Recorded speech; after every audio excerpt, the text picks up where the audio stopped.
expand slightly upon it. But basically, Jesus Christ, the one who we preach from the Hebrew Scriptures, is the way, the truth, and the life. And we can see that through three scriptures in the Old Testament, starting off with the Psalms. If you'd like to turn to Psalm 119, verse 1.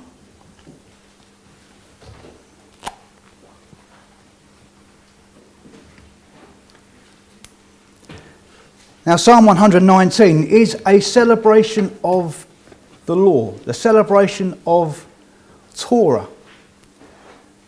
It says there, blessed, in verse 1, blessed, or by divine favour, as we've also come to understand, blessed are the undefiled in the way, who walk in the law of the Lord. Blessed are they who are undefiled in the way. Jesus Christ is the way, and here we see in Psalm 119, verse 1, which is a celebration of the Torah, right from the get-go. Psalm 1 says, blessed are they, by divine favour are you who are undefiled if you are walking in the way of what? In the way of law, or the way of Torah. Jesus Christ, brethren, being able to be preached as the way, John 14:6, which we'll see shortly, the way, the truth and life. Here we're seeing, blessed are you who walk in the way, you're undefiled. After Christ's death, the Apostle Paul, on numerous occasions in Acts, makes reference to us, followers of Jesus Christ, and we're known as the way. You can look at that in Acts 9 verse 2. It talks about being followers of the way. So we've seen Jesus Christ is the way. Blessed are those who walk in the way. And Psalm 119 verse 42. Let's have a look at what that says there. Psalm 119 verse 142. It says there that thy righteousness is an everlasting righteousness. And thy what? Thy law, thy Torah, your loving guidance, your loving instruction is truth. Jesus Christ is the way, the truth, and the life. And here we see thy righteousness. How does the Bible describe righteousness? All thy commands are righteousness. That's Psalm 119 verse 142. Thy righteousness is an everlasting righteousness.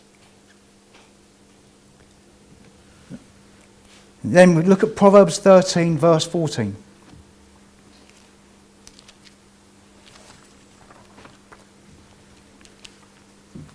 Proverbs 13 and verse 14.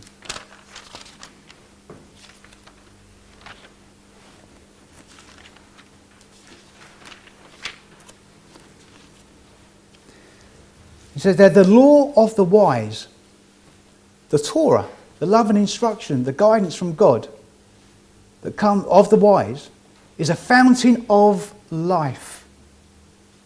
The way, the truth, the life.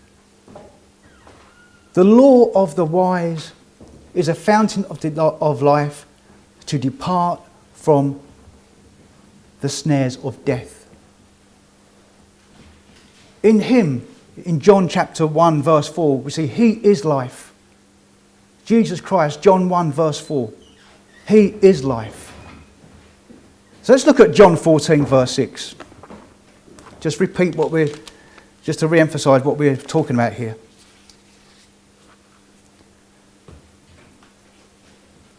John chapter 14 verse 6. Jesus said unto him, I am the way, the truth and the life. No man comes unto the Father but by me.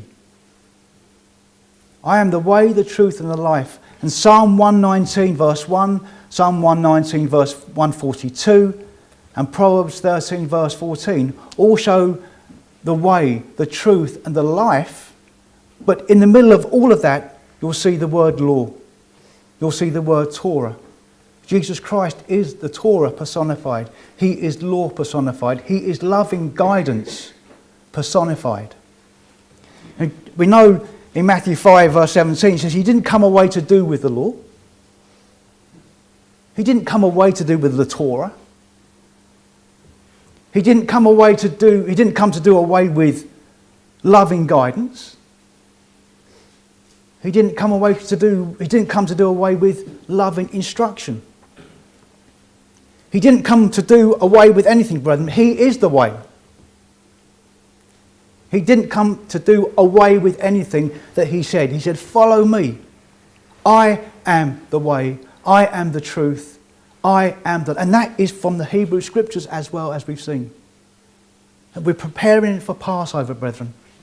And understanding more of who it is that we put on the cross, that we put on the stake, that we put on the tree, whatever translation you have there, the one that we crucified.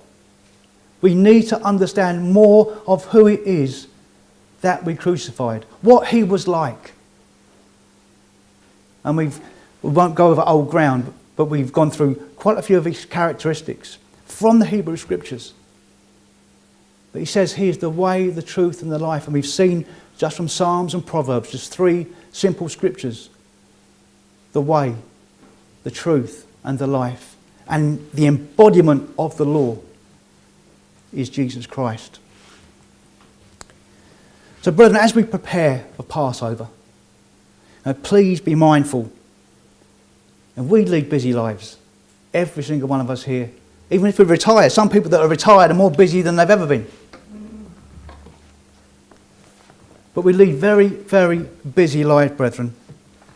Take time in your busy lives to know more of the way. Take time in your busy lives to set aside time to know more of what the truth of God is and what it means to be following someone who is the way, the truth and the life. Take time to know more of the Hebrew Scriptures call him Yeshua, the Messiah. Take time to know him more. Take time to know more of and understand more of who Jesus Christ is. And as Paul says, he didn't come here to preach himself. He didn't come here to have verbal gymnastics with people to show how good he was, an orator, how eloquent he was. To the church at Corinth, he came to preach Christ and him crucified. And that is what we want to understand more of when we have the Passover. Who did we put on that cross? Let us understand, brethren, that Jesus Christ is the way, the truth and the life. And that's who we need to know, Christ and him crucified. Amen.